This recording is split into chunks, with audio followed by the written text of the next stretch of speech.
Welcome to Jamrock, young but they don't send dumb back. To go na play na van back, it in your handbag, the knapsack it in your backpack. This better be your girlfriend contact, son, one no notice. I'm all come around like tourists in the beach with a few cup sodas, bedtime stories, and pose like the name Chuck Norris. Of course bro. Don't ever test I'm so sorry. Don't ever I didn't test know you me, had Sam. that in the tuck.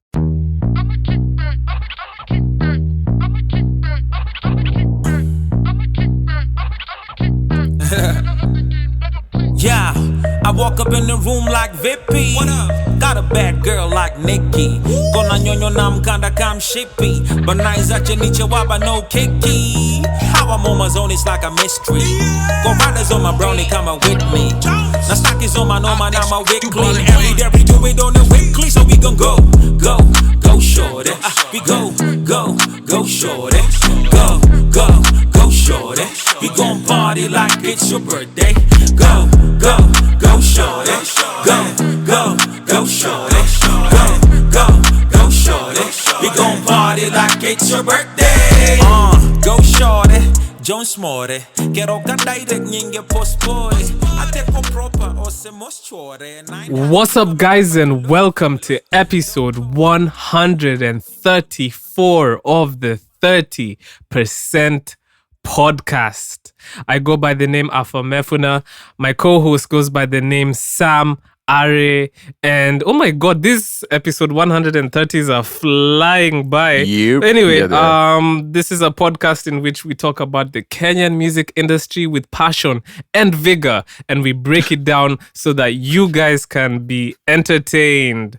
Sam, how are you? Passion and vigor. I don't think have you ever done anything with passion and vigor? I'm cool, man. Yes. I'm chilling. I feel a shift. I don't know what it is. I think, earlier on, I accomplished something that I've been trying to do for a really long time. Let me not say really long time, for a long time. And something really simple that has to do with my art. And I got it done today. And since then, I don't know, man, I've been like skipping, jumping, I've been whistling. There's a dopamine boost you get when things go your way. I don't know. Care to share? And I think it's really dumb. I've been trying to, with the like loosely release, I've been trying to do the whole Spotify. Yeah. Because of my previous releases, this whole Spotify thing was jacked up. So I was trying to fix that. So today I spoke to someone and they helped me fix it. It's such a tiny thing, but then I just feel so happy. I feel so happy about it because of progress. Anyway, that's how exciting my life is, I guess. Other than that, I'm cool. I'm chilling. Just been nice. I've been on the interwebs, just having a blast. Yeah. What's been going on with you? I'm afraid I don't have more streaming news because Santi and them, bro, they haven't been streaming. He hasn't streamed in like 2 weeks. I think it was his birthday. So I don't know even what's happening. But I did, what did I do this week? I did, I met up with a friend we made. Remember when we went for the Sonnets on a Sofa event? Yeah. While I was back home in March. There was one of the artists. Those people. Yeah, shout out to the guys at SOAS, as well as support the homies. So I hung out with one of the people we met. She's called Simone. One of the artists who we had to group up with and create music and stuff like that. It was actually a very insightful meeting because she's out here like in New York for a bit. And we talked about music industry stuff, and it was cool to see things from her perspective. And she's a music producer as well. She also does vocals, but I think how she really got into the industry is through music production. And it got me thinking, man, like I was even telling her, I was like, how come there's not that many like women doing music production in Kenya? Because like for me, and I think this is an ignorant statement to make, but I'm like, I feel like I don't understand why it's not a thing because it's really just about like downloading a DAW and then watching tutorials and starting. But I guess we figured that it's also there's a lack of representation for women like within like the production circles. So maybe a lot of like girls growing up don't see that as a viable career path because they don't see other people doing it. And I was like, bro, like it's so important for like you. And the only other name we could point to was like Sharon Obo. Like, bro, we were just like, but it's so important for you guys to like be really like vocal. Sam, why are there not like many like women like music producers out there? I don't know. I feel like it is largely seen as a male sport, and it's not just with music too. I feel like also direct, like film directing, and you don't see too many female lead directors on like blockbuster films and whatnot. I don't know why. Maybe it's just when it started, it was more males doing it, and you know how that can get where you just you create that culture of it's a male dominated field, and you obviously when it's a male dominated field, it becomes difficult for it to switch just because of gender wars. It becomes difficult for it to just switch and all of a sudden now it's equal. And I think that's what's happening in music. I don't know, because women are creative. Women can dance. They have groove. Yeah. They know where to put a kick in a snare. It's not like completely only the males who know how to do it. Like I've been on TikTok, and TikTok has been showing me some really, I wish I got their names before them. Then some really cool female producers, and one of them is like a 60-year-old grandmother. Like she's she's incredible, and the bounce that's coming off her speakers is incredible. And there's just so many, but it's not highlighted as much just because I think it's just a very male-dominated field. It doesn't have to be, because women are creative. That's what I'm saying, and I think the barriers are breaking for women, at least in the DJing world. Yeah. Because there's significantly more women in the DJing space now in Kenya than, let's say, even as recently as 6 years ago, for example. But yeah, we need more women in music production, because I guess like also women will see music production differently. They might do things differently. One of my favorite music producers of all time is Wonder Girl. Like she has some of the hardest, like for somebody who is so quiet and introverted, she has the hardest 808s in the game. Like I remember when I discovered Wonder Girl. I was in high school, and it was through the beat battle. I don't know if you used to watch. No, it was the beat battle. Yeah, she was like 15 or something, and she won it a number of times. And I'm like, who is this young Nigerian Canadian lady taking over the world? And then after that, I believe she even produced for Jay-Z. She produced on Magna Carta Holy Grail. I believe. Yeah. She's produced for everyone at this point. She's I mean, all of them.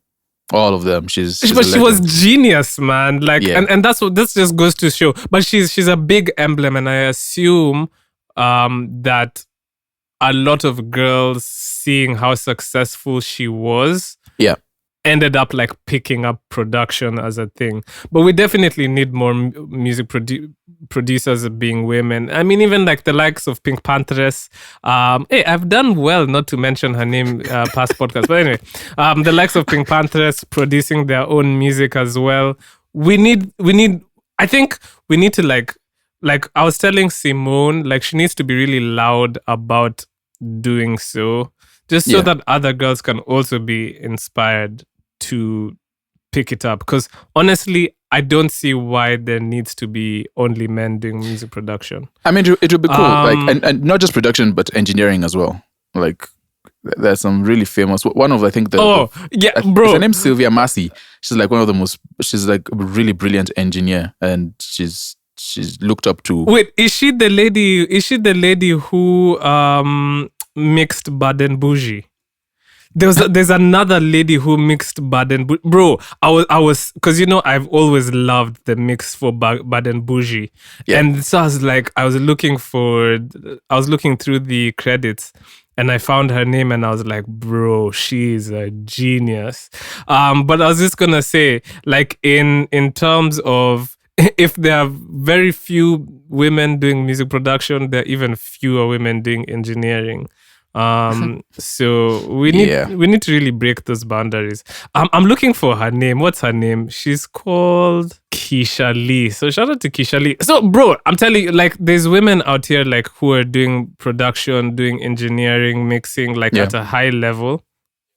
And we definitely need more women in the scene. But speaking of women in the scene, and we kind of slightly mentioned DJs. Have you been seeing the drama that's been going on in the Oontz? Are we really calling it the Oontz? The Oontz scene? Anyway. I kind of want to get away with. I kind of want to get rid of Oontz. Honestly, I get it. It makes sense, but I really want to get away from Oontz. Oontz in just itself, but it just sounds funny. But okay. So there's been drama that's been unfolding, and Sam and I, have been keeping an eye on things, but things seem to be building up. So a few weeks ago, Beth Marlene made a post. So actually 2 weeks ago, and so essentially you can find this post, it's on Instagram, and the post was calling out the status quo within the Oontz scene in Kenya. As a cliff notes, essentially the gist is that the curation for the Oontz lineups in terms of the DJs is primarily the same people, and those same people happen to be men. And her frustration is that you go out to a lot of these events, it's the same DJs doing the same music in the same BPM, and as much as everyone is reveling in the success of the Oontz scene, it's becoming boring because it's just the same people doing the same things, and she doesn't understand why there's gatekeeping going on. And then recently, as recently as 4 days ago, Sozi Deep made a very passionate post on Instagram where they were like, enough is enough. My open letter to the gatekeepers. And so they made a passionate statement about the situation that they've been having. And essentially they said, tyranny wears many faces. Sometimes it is a regime. Other times it's an Oontz monopoly trying to crush what it can't control. Last month, we hosted a Deep House Day party, Sunset Groove Day Party Volume 1 at a popular rooftop venue overlooking a national park. Now, the people who go for Afro House events will know what event is being referenced. 100% Kenyan DJs, 100% community powered with zero sponsorship. So you can read their statement. It's just on their page. Essentially, the gist of it is that they were gate kept because they had the event, but then the people who usually hold events in that space kind of gate kept it, and they were they gave examples that they're diluting the brand because they weren't charging a specific amount for a ticket, and that they were copying their vibe as well. That was another issue, and essentially it's become such an issue that they couldn't do their gigs at that venue. And so I mean, I've just been thinking to myself, I feel like this year was supposed to, is not even supposed to, is the year of the Oontz, essentially. So why is the Oontz bubble bursting? Yeah. Well, so when I think about it, I don't know. I don't want to say it's busting already. One, because I think there's been a culture of Afro house, but then not Kenyan Afro house. Yeah. We've been very focused on international music. But then what we're seeing now is a shift to Kenyan DJs and a whole lot of that. So it's something that's really bubbling up. And when I think about it, I think that, okay, fine, it's bubbling up. Yes, it's creating something new. And all like when there's growth, there's always some sort of pain attached to it. That being said, there is definitely, I feel like as it grows, there are probably I keep saying producers, probably DJs that are like trusted, DJs that are, like we know this person, they've played, the crowd usually enjoys their music, their sets, and so we're going to keep it. And then it happens in different areas of the industry, is where the organizers are like, okay, should we risk putting on new people and new DJs and people who are going to experiment with different sounds, or should we just stay with what we know? And most of the time, especially when money is involved, people like to stay with what they know. Yeah. We talked about that with shows. Yeah. So, I did like some journalism, and I tried to talk to a few DJs in the scene, and that's been an issue. People trying to, or being afraid to color outside of the lines, because most of these DJs play similar sets because it's what tends to work. But then, that becomes boring. So that's been a major issue. Another issue that has come out, and I think Hafare tweeted about this, is that all these events always bring in international DJs. Like, even on a monthly basis, they'll bring an international DJ, one every month. And most times it happens to be like maybe from South Africa, because like the Afro House, Amapiano, three-step, sound is like incredible driving. There. Yeah. But the problem is, and the problem people are facing now, is that the novelty is wearing off. Whereas like maybe 2 years ago, seeing some of these DJs could have been like exciting. But now they're just bringing them all the time. And I think Hafare's like frustration is that there are local DJs who can do more or less the same thing, if not better. Yeah. So it just seems like there's a lot of like frustration all around over how this like Oontz renaissance is being handled, which I don't know, man. It's kind of disappointing to see, because like this is supposed to be the year of the Oontz, man. Yeah. I mean, I get that. I get that. Now is the perfect time to iron out those things, especially because it's growing, it's new, and there's a shift in focus to more KE oriented sets, KE oriented DJs and whatnot. So this would be the time to iron out some of those things and ensure that as we go forward, and like the moment it sparks up and it catches fire, that we have proper representation within. Yeah, but on the other hand, sorry, let me just say this quickly. On the other hand, I don't know whether we should be up in arms though. Like, I think this would also call for a little bit of patience. Patience from the music industry, and patience from the DJs, the music industry, the artists, rather than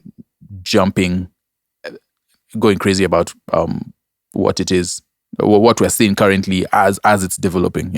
I mean, but I feel like people are patient. What do you mean? Well, patience in the sense that it's growing, in the sense that it's something that's developing still, that we're still trying to figure out the systems and everything. We're still and monetization and increasing the value of the music and the performers. But the problem is though, like, I'm seeing already people are becoming unwilling to even go for some of these events because they know exactly what they're gonna like experience. The DJ I was talking to was telling me how like she'd tell her friends she'd write a list of songs that are going to be played at the specific events, and lo and behold, those 15 songs are just played the same way, like in the same exact like way, because they already know what to expect. No, and for me, I think isn't that what happens with other, like if you tell like people who are familiar with like urban tone and gengeton, you tell them, okay, we're going for a show, write out the songs that are going to be played. They are going to write those same songs. Or okay, for an Afro. My argument is there's a very limited pool of urban tone music to pull from, right? Yeah. When it comes to a DJ, bro, they have a bag, like a very, very deep bag that they can look through. And in my opinion. Sorry, you're not talking about them playing Kenyan songs. You're talking about like more the like international stuff. No, I mean most times they're not gonna just play Kenyan songs. Okay. I think the thing to focus on is that it's Kenyan DJs who are curating these sets as opposed to international ones. But I'm saying like a house DJ, an Afro house DJ, is mostly gonna pull from so many different places, right? And I think that bag is infinitely deep. The problem is a lot of these DJs just go to the same old songs. Yeah. And I guess that's why, and I guess that's why Bet is kind of saying, like, look, if we have different DJs in the lineups, you know, this diversity might lead to just a more diverse curation of music, and yet it's just the same guys doing the same stuff, and it just becomes very stale. And bro, the problem with patience is that like if people stop going for these events because they already know what to expect, then it's just gonna stop growing, and then everyone, you know how people are in Nairobi, people will just move on to the next thing that's dope. Yeah. So then the house Oontz thing just becomes stale. And another thing is that's worrying is the Oontz, the Sozi Deep guy is saying that one problem that the gatekeepers who kept them from that venue were complaining about was the ticket prices, which is a bit problematic because just because you're not charging 5,000, 7,500 for a ticket, that starts to become a problem. It almost like, and I don't know if this is a crazy thing to say, but it almost it becomes a little bit of an elitist like debate at this point, because then because who's realistically always going to afford every weekend? Who's going to afford 5,000 to 7,500? It's only people with entertainment budgets. You know, or to be fair, it's mostly just gonna be the rich kids or the older crowd, or you know what I'm saying. So then also the sound starts to be gate-kept from just the general public, which was also kind of problematic if you ask me. So you're proposing we delve into just delve in. Sorry.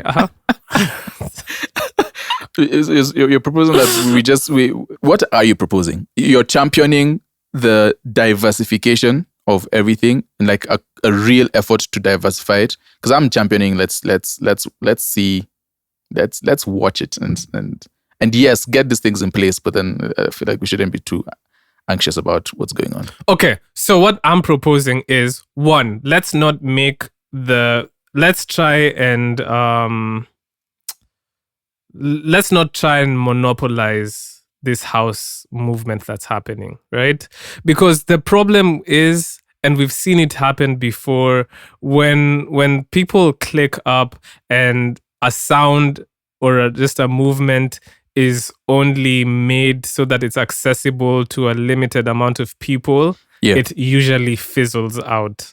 Because people will just be like, you guys can just keep that stuff now. We'll just move on to our own thing. We've seen it happening before, like with New Nairobi, for example, right? So that's number one. Let's not monopolize. Let's decentralize that power a little bit. Because everybody loves house music at this moment in time. So let's all I essentially, there's enough food for everyone, right? Let's just not be greedy. So, number two, I think we need DJs. And this is just coming from what I've been seeing online. We need DJs to not be afraid to kind of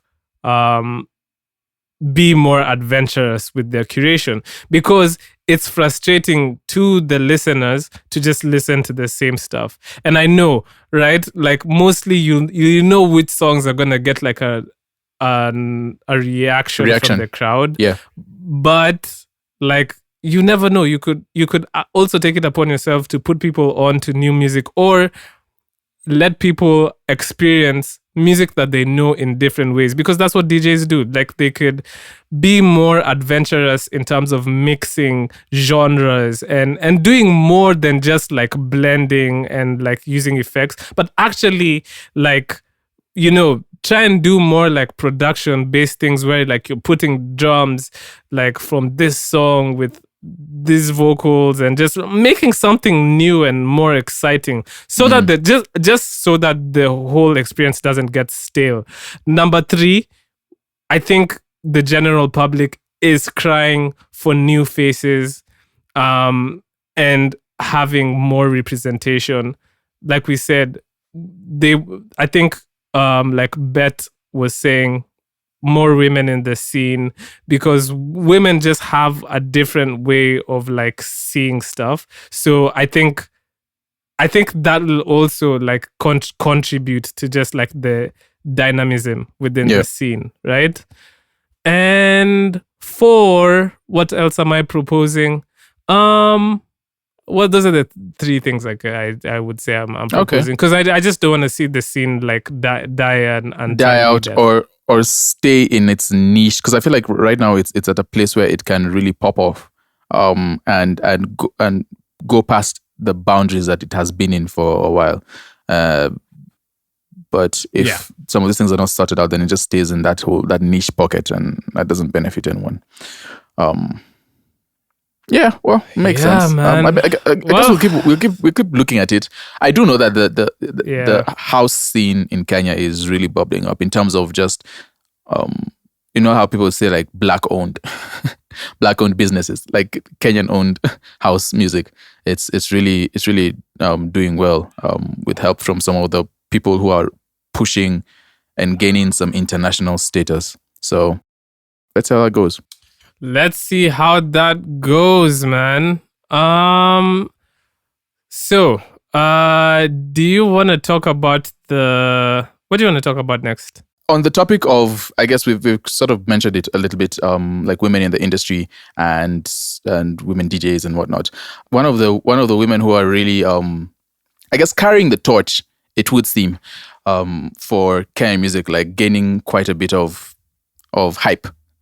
Is Njerae, and in addition, she was named, or rather, she was announced as Spotify's Equal Africa Ambassador for June. I mean, yeah, clap it up. They do this every month. I've seen a few. Yeah, but then that's really interesting. But yeah, no, they do this relatively. I think it's every month, but it's mostly in Africa. I think it is in Africa. Well, yeah, I believe Joy So Long was one recently. I don't know. Yeah, I like it. It's a good initiative. Sorry. Yeah, because I've seen a couple of Nigerian artists as well. But yeah, shout out to her, man. This is a good look. I think it's a really good look for her, especially in this period where she's trying to, I guess, partly from what Universal said they want to do, Universal East Africa said they want to do with her, and I guess also her goals, which is to go beyond the East African bubble, right? And she's really talented, so I think she can do it. This is a good contribution to that goal. So shout out to her. Did you listen to this? No, you listened to her latest snippet. I did. Yeah, that's like different music, different music that it's more of an electronic feel to it, and that's my kind of music. I absolutely love it. Hoping to hear what the full thing sounds like. But yeah, shout out to her. Yeah, I mean, I was gonna say, like, I was reading her interview, and it's very insightful. I mean, she has talked about being an introvert a lot, but it's just interesting to get get a little bit more out of her, because I do feel like she is a little bit mysterious. So I was just reading up on a few, like how she started writing music and when it happened, like her inspirations being Sauti Sol and Fee. I think it's just very interesting. I think this whole universal thing has definitely brought her out of her shell. Do you think a little bit? Do you think more. The best music comes from introverts or extroverts? Outroverts,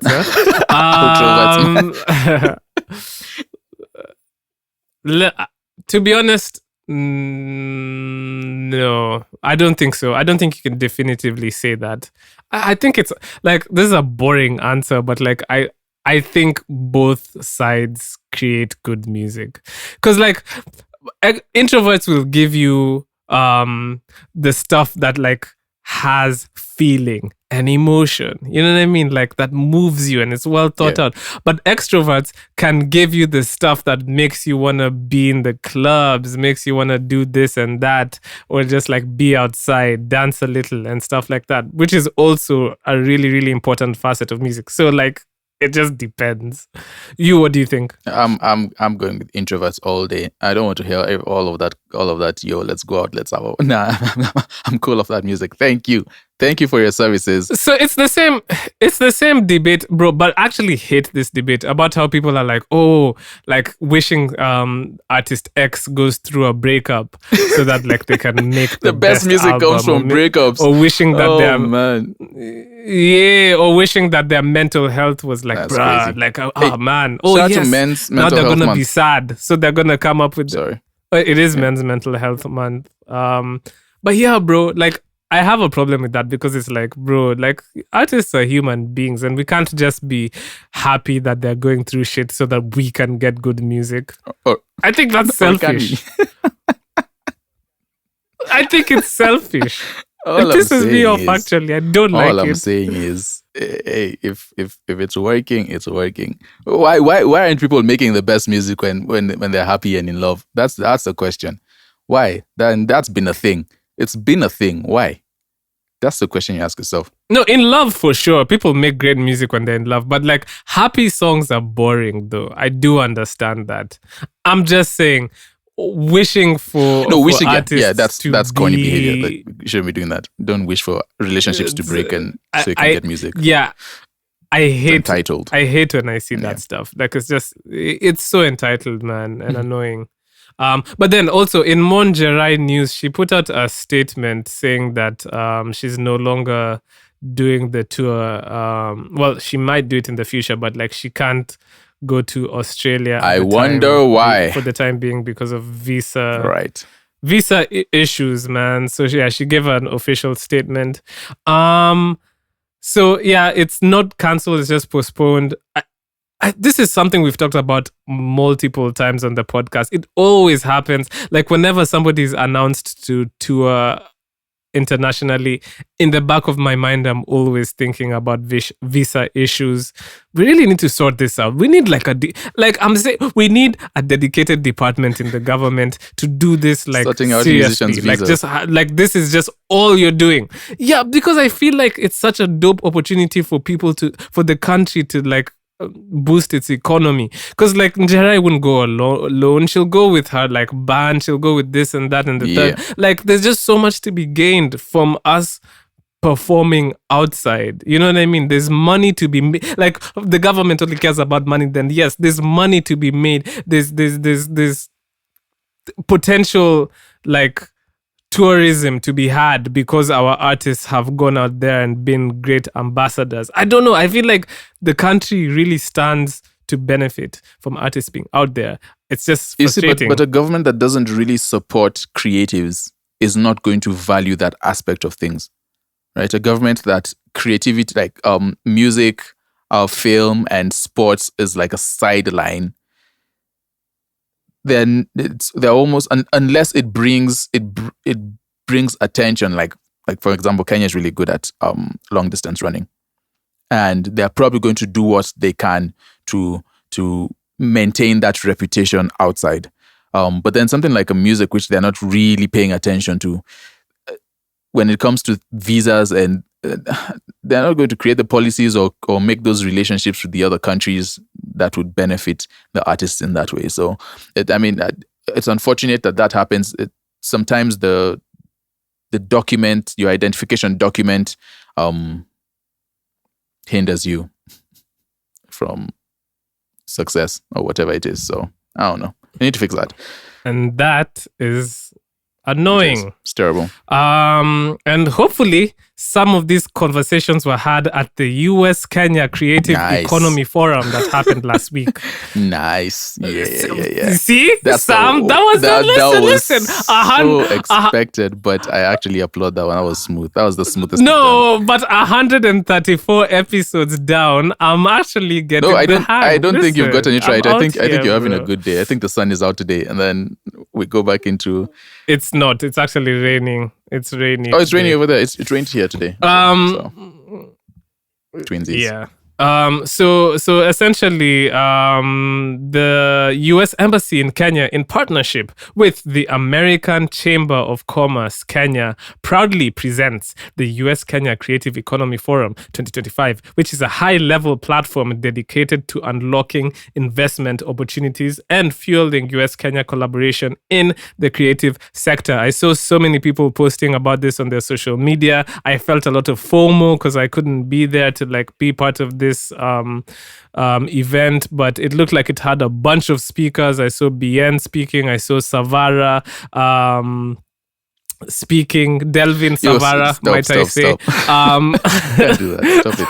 No, that's his name though. But that's his name. Yeah, but I tell you so many times you can't say someone's name in the middle of laughter. That doesn't come off. I'm not laughing. He says as he prove laughs. That I'm laughing. Prove that, just continue. Okay, prove it. Continue. Prove that I'm laughing. Keep it going. Anyway, so they had a bunch of panels. One panel was the Building Global Pathways for Collaboration, Distribution, and Revenue. They had Panos Pane, the president for the Recording Academy there, Mudhoni Kiare, Martin Nielsen from Dundo, and Zola Miranda, who's the MD for MultiChoice Kenya. We had the likes of Nikita Kering speaking on behalf of artists, Dr. Leila Masharia. And then they had the Music Streaming Power and the Business of Sound panel, which had Eric Musyoka, who we've had on the podcast. It had Bien. It had Bilha Ngaruya, who we've also had on the podcast. Listen, we are here interviewing. Listen for anything. The 30% podcast is where it's at. Anyway, you can see. We had they had Peng Chen on the panel. He's the CEO of Hustle Sasa, and they had Angela Ndambuki, who we know is part of IFPI and also heads CAMP. Then they had the film panel, Pitch, Produce, and Profit, Navigating Global Film Markets. And lastly, they had the Sports Beyond the Game, Investing in Kenya's Sports Economy, where Savara was part of the panel, Carol Radul, Sandra Kimokoti, Tom Wallace, McDonald Mariga, and Honorable Edwin Sifuna. And I like that these conversations are being had in the country, honestly. And I like that Nikita is really positioning herself as a powerhouse, as a source of information, and just kind of like what's the word? She's championing the rights of Kenyan artists out there. I mean, I'm not doing a lot. I also saw her the other day. She was talking on behalf of Kenyan artists and kind of saying how we have Prisk and NCSK and all those guys, and we barely make money from bro. That's essentially what we do on this podcast. But she's actually doing it on an international scale. So big shout out to Nikita Kering and everyone who is I guess championing Kenyan music on an international scale. Okay, fine. Big shout out to Nikita Kering and the rest. Are you happy? Yeah, the one is yes. This is all you. No, but it's really cool. We're in a place where a lot of these conversations are being had. A couple of weeks ago, what's his name? Eric Musyoka and Reich held something similar. Maybe not exactly the same. extent and topic, of course, but then something similar in terms of just educating artists and whatnot. So yeah, these conversations are being had. It's really on us as the artist community, one, to pick up the value from these things and just as importantly, apply them. This change is the change that we need to see has to come from our desire to see it. That's a very circular statement, but that makes sense in my brain. The change that we need to see, we are the ones who are going to have to effect the change. We can't just sit around and wait for people to change it for us. So I hope that after these conversations have been had, like the people in power, the people in the strategic positions are actually looking to positively affect the industry with some of this knowledge. So yeah, we'll see how that goes. I'm definitely keen on. I missed it, man. I found out it was happening like almost right when it was ending. So I was kind of just sitting down like, oh man, like should I go and then end it with them? But my eyes are open for like the next. I'm pretty sure there'll be some more coming through. This one's just pretty big though. For sure. Looks like the whole idea is to invest in the Kenyan creative economy, engage in strategic partnerships with Kenya and the US. So let's see what comes out of that. Hopefully a few creative individuals as well as organizations can really benefit from this initiative. That yes, sir. That's something really quick I wanted to. It's not like major, but then I don't know if you have been following the. First off, are you familiar with Sabato? I'm not gonna lie. I don't know much about him. Put me on. Sabato. So Sabato is essentially what he is he's a music critic. He's a self-proclaimed music critic who has garnered a lot of negative attention from musicians and people alike. A lot of it, he's accused of. He just basically talks about artists and what he feels they need to be doing and why they're not being successful and whether their music is good or not. And he's very unapologetic about it. So, like a lot of artists have him on their black books. Like they don't really like what he says. Like he's been very negative about very popular artists, Nyashinsky, Khaligraph. I think he's talked about BN at some point. He almost just shoots across the board, man. Some people might say that that's almost like an attention thing. I don't know about. I think he might want to see Kenyan music thrive. He's just very brash about it. But anyways, I'm bringing that up because so he's like how I feel about. I was just about to say yes. He's almost like an Anthony Fantano in his own way. But so yeah, his main thing is just to talk about Kenyan music and what he feels needs to be done better from every single person. Recently, a video was released of him auditioning for some show. And boy, oh boy, did the artists, the tables turned and the artists have been having a complete field day with him. Because objectively, I mean, he was probably like a new artist, so it sounded like it was a new artist. But now the critique is, why on earth are you coming out shooting at everyone, saying all our music is trash? And you, sir, was where you were doing that on stage. Please can barely hold a note. Please. And remember, we've talked about this so many times. We've talked about the question of if can you critique music if you haven't been through it. So in this case, he has been through it. Might not have been very successful. I think he's had a couple of songs with some people. I don't know. I just found it. Interesting. For me, it's just interesting because like critics usually end up being people who like wanted to be in the field that they're critiquing but were never good enough. And it's annoying because like when somebody who hasn't done it at the high levels is kind of telling you how to do it. You're looking at them like, all right. Like, come on, dog. Bro, you didn't do it. Especially if it's not like if they're not giving like technical advice or they're not giving like real advice. It's more coming from an emotional place, which his sort of comes off. Like his comes off like he just doesn't like the music and he thinks other artists are way better and they can't Kenyan artists can't hold a candle to any of these other artists. Some of the things he says, there's truth hidden in there. I think some of the things he says are similar to what we say up here, but then it's just the way he phrases it, it just makes it seem like it's just coming off as hate.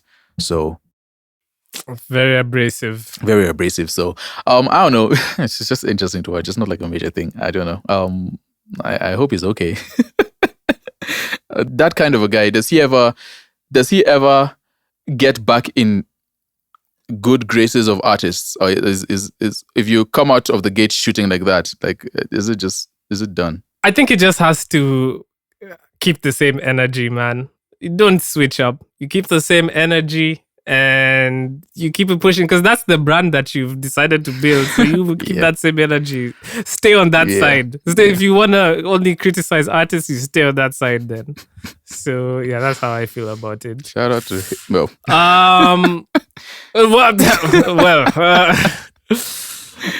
The people we do want to shout out are the artists who released music this week. Look at him. Listen, Sam, I am a consummate professional when it comes to segues. When it just comes to doing transitions and segues, bro. Like, listen, call me Afam the Great. Why the hell did I just say that? Anyway, glossing over that. Please, quickly. New music, Sam. What did you listen to this week? Yeah, so I'll start with Khaligraph. Khaligraph has dropped. I think this would be his second project of the year now. He dropped his album, The Book of Jones, or I think that's what it's called, and then now he's dropped the Lost Tapes. I don't know. This one is. I don't know how I feel about it because I feel like a lot of the songs on this project are older. Maybe that's why he called it the Lost Tapes. Maybe it's just the joints that were sitting around on his drive that he wanted to put out. Sometimes artists get that bug where they just want to release the stuff that has been on their hard drive. But yeah, some of the songs, it sounded a lot. It sounded older. He was doing some decent rapping on it.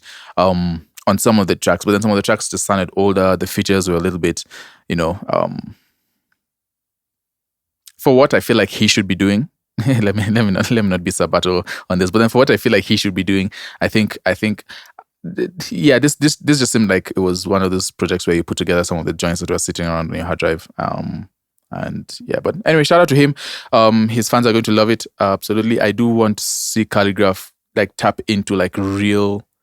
Not real hip hop. I want to see him tapping to like and tell me if this sounds negative, but like a higher level of hip hop, because he tends to play on that stage. And when you talk a big game, talking about the West Africans, and you can hold a candle to West Africa, and you're beefing with guys in South Africa, some of the stuff like people are doing is really incredible. So, and I know if he really sits down, he could produce that. So I just want to see it. I don't want that to sound negative, but I just want to see it. It sounds negative. You sound like the teacher in school. You sound like the teacher in school who says, you're an A student, but you're hanging out with all these... That's not what I mean. No, that's not what I mean. But I don't know. I feel like that's hilarious. Maybe, but he's taking a break. He said he's taking a break. He's coming back. Oh, he also dropped another song called Goshoree, I think. I don't know if you heard that. Goshoree. Yeah. Yes, I heard it. Yeah, so it's I mean, I don't know. Let's see what happens. I do hope to see him like we need a Kenyan talisman rapper to be able to take on a lot of the rest of mainly South Africa and Ghana and Nigeria. So mostly South Africa and Ghana, I think. But then yeah, so shout out to him. Please take that with love. Major and Matata, they're what do you call it? They're collecting the infinity stones of Kenyan artists. Yeah. So they've also found the formula, the sauce. They found the formula. Yeah. Yeah. So they teamed up with Major for Tiki Taco. And I want to think this was produced by Wodomolo, but I don't know. I think it was produced by Wodomolo. It was. Yeah. It was. So shout out to them. They keep keep releasing some music. Who else, man? I liked what Big Yasa did on Me and You. It sounds like it sounds like an intro to a rapper trying to make an R&B album. It's a very short song. It's not there's no drill drums. There's none of that. But it was so heartfelt. Bro was talking about how he got the tickets for the flight to the place, and then he's like, yo, we can leave 2 hours earlier. Yeah. That's not being in love music. That's not being in love music you were hating on earlier. Yeah, but it's so nice to see the tough driller guy talking about all this soft life they have things. A soft side. It's like, this is so nice. Yeah, shout out to him. Bro Code and Mudoka released Uko Sawa. That was interesting. Fadhili Ituya released Junubin, and that was produced by him. I was actually interested to see that he produced the track himself. So shout out to him. That was an interesting listen as well. It's part of the Oontz as we call it, the Afro House scene. Akili Yangu by Christian Cheval, I don't know how to pronounce that, and Desmburu. And then Panda by Anthony Kiruz, Jimmy X, and the one and the only Idaziz also dropped, again, part of the house movement. Fire. Yeah. It was a fire drop. I feel like the lead sound was just a little bit too loud, but it's so addictive though. So I get why they made it like really present, but it was really, really loud, but still amazing song. Yeah, that was I did listen to Tiki Taka by the Luchi, Chris Geiger, Saru, and Muridi Minor. It's what you expect, man. It's very catchy. So now, like, let's let me see. Did they use AI artwork? Hold on, let me confirm. This one seems more arty. Because Sam, I am not gonna lie, I am tired. Bro, he's fed up. I am tired of AI artwork. It is. No, I feel you. It's a pandemic. It's a plague that has, bro. It has infested our landscape. Why are all these? And first of all, I'm looking at this artwork and I can't tell you if it's AI or not. It looks AI, but I don't know for a fact.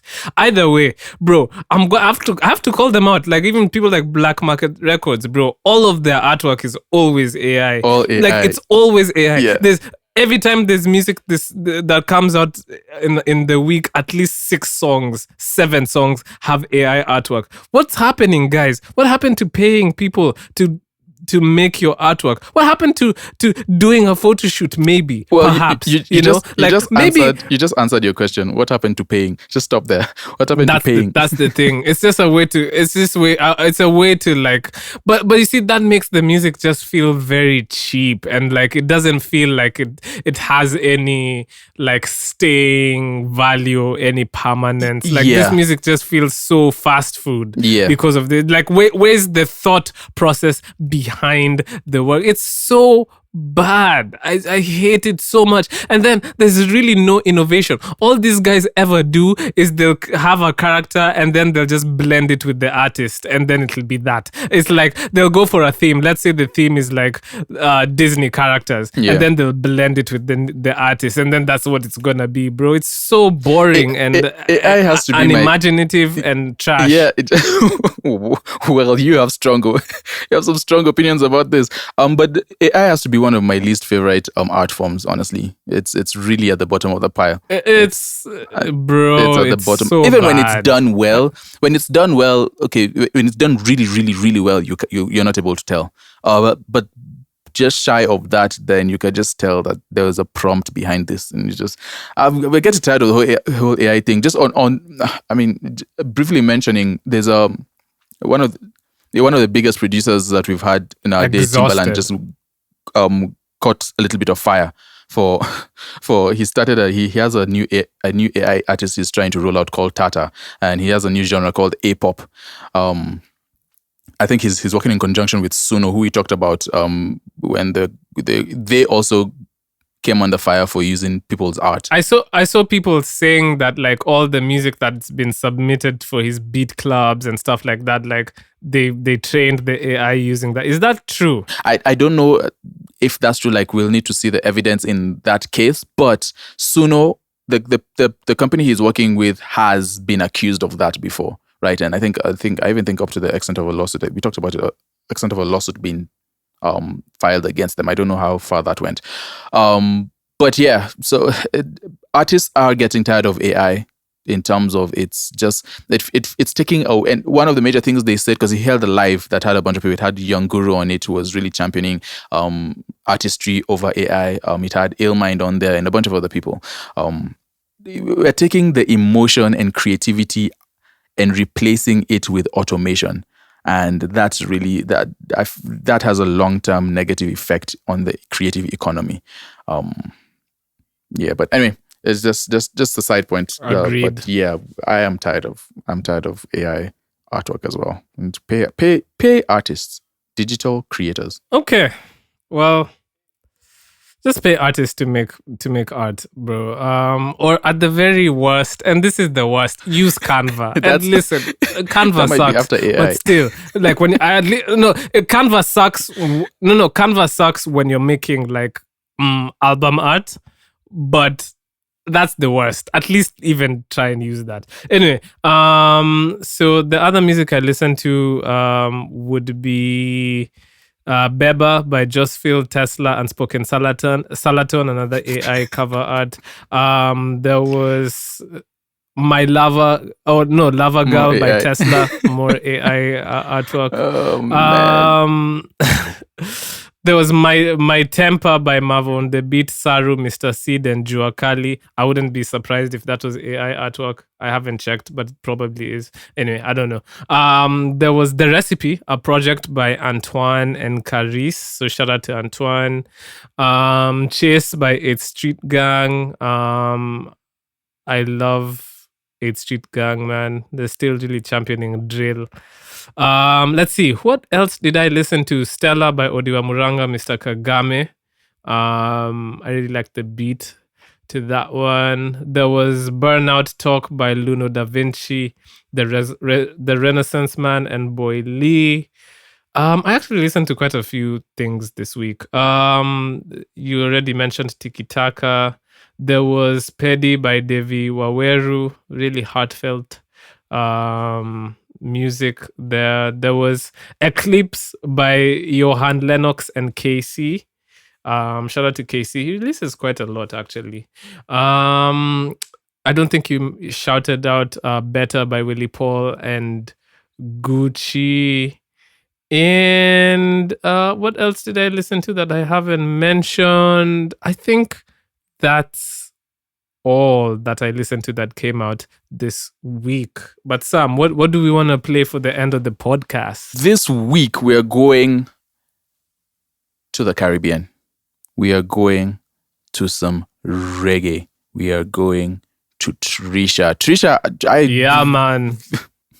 What was that? What was that? Don't do that again. Don't do that again, ever, please. Don't say, yeah, man. Well, you do have locks, though, but you just didn't know. Treesha, I actually wasn't very hip to who she is. This is the first time I'm hearing of her, but she released a song called Run It. It's a reggae joint. It sounded good. It's a feel-good track. And that's really my reasoning for putting it on. I just wanted to play that. So... First of all, did you hear it? Yes, I did. I don't imagine if I'm sitting really somewhere and listening to reggae. My brain is so confused when I try and think about that. Don't imagine if I'm sitting in a room listening to reggae. Welcome to Jam Rock, young, but they don't send jam back. To go na play na van back. It in your handbag, the knapsack it in your backpack. This better be your girlfriend contact, son. One no notice. I'm all come around like tourists in the beach with a few cups sodas, bedtime stories, and pose like the name Chuck Norris. Of course bro. Don't ever test I'm so me. Sorry. Don't ever I didn't test know you me, had Sam. that in the talk. That could also possibly be the only verse you know from a reggae or raga song. Yes, it is. Yeah, it is. I knew it. So the confidence that you may really memorize those lines so that you can convince people that you're really living that life. No, you're not. But yeah, no. This week we'll be playing a song called "Run It" by Treesha. Yeah.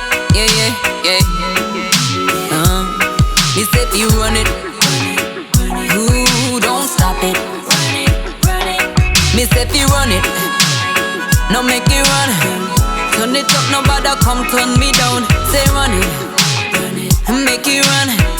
We don't want see no gun. Cause if you they happy run and the dollars happy run. So not tell me if you sit down, else if fire I go burn. Cause there's something that fi run.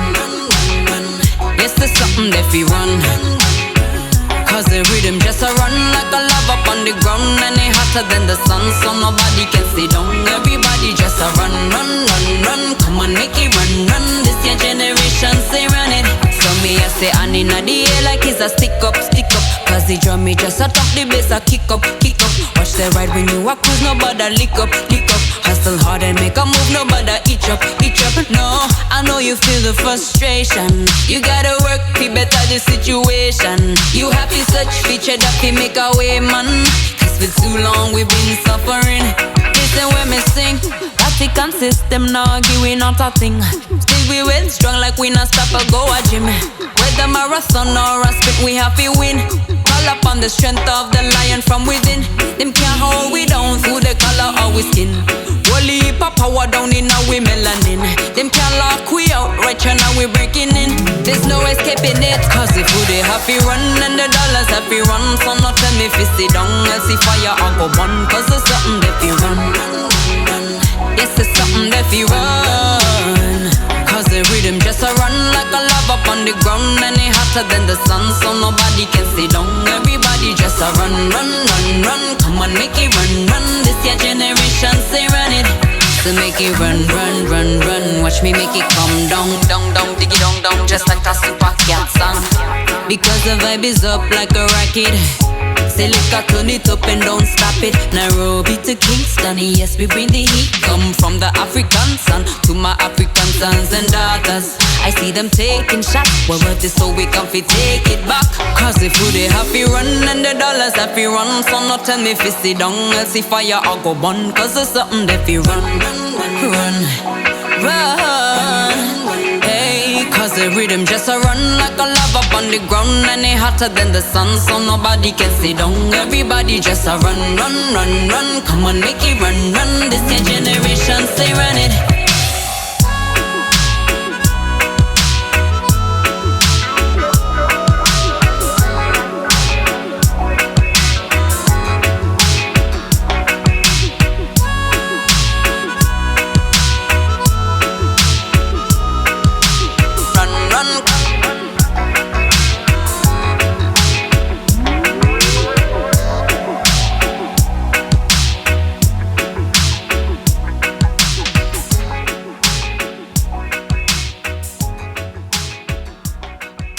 That was Treesha with Run It. That's the reggae. So if house music is the Oontz, what's reggae music? What? Never mind. I just realized that question doesn't make sense. I was trying to give reggae its own nickname, like we give house music, but then reggae already has numerous nicknames. So it's the roots, right? That's what they call it. That's what they call it. Oh, I'm just... yeah. I'm leaving you on this ledge. Oh my... Yeah, Treesha, Run It. That was a great song. Let's get out of here. Let's please. Let me save Sam by saying thank you guys so much for listening to 134 episodes of the 30% podcast. If you are a new listener here, and I hope you are a new listener here, I like to end the podcast with the 3 C's, which is essentially a mantra that I devised for myself to kind of be better at creating music. Number 1 is confidence. You have to be confident in your art because confidence is what sells. Number 2, consistency. You cannot get anywhere without consistency. In this day and age when so many people are working on music and so many people are creatives and everybody's an artist, if you're not consistent, you are going to be drowned out. And number 3, craft.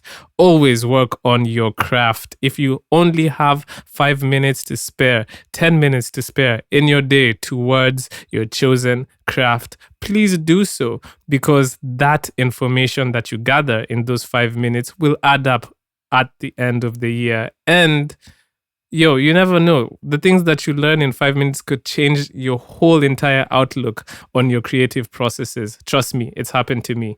And yeah, man, those are the 3 C's. Sam.